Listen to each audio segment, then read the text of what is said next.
হয়ে।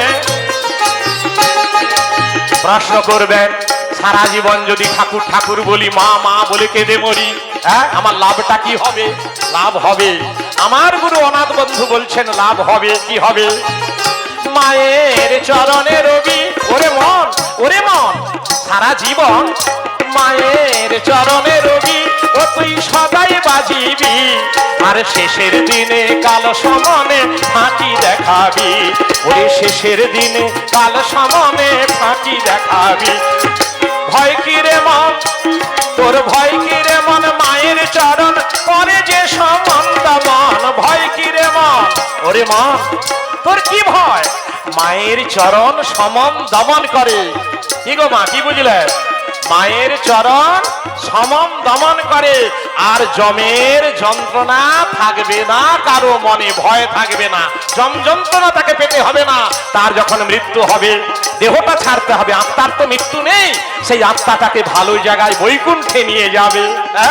এত বড় উপকার হবে সারা জীবন যদি ইষ্টের চরণে মন রাখেন, গুরু গোবিন্দের চরণে মন রাখেন। মায়ের চরণে রবি। ওরে মন, ওরে মন, মায়ের চরণে রবি, ও তুই সদাই বাজিবি, শেষের দিনে কাল সমনে ফাঁকি দেখাবি।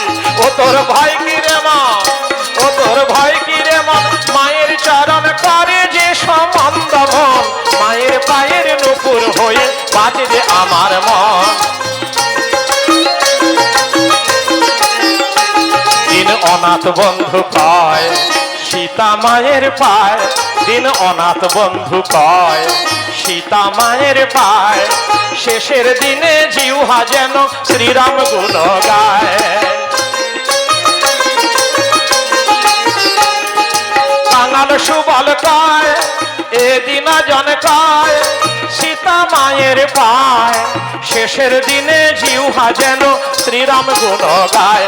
যখন আসবে সমন, যখন আসবে সমন করব দমন, ভজব রে রাম নারায়ণ, মায়ের পায়ের নুপুর হয়ে বাজরে আমার মন। সীতা মায়ের পায়ের নুপুর হয়ে বাজরে আমার মন। হনুমান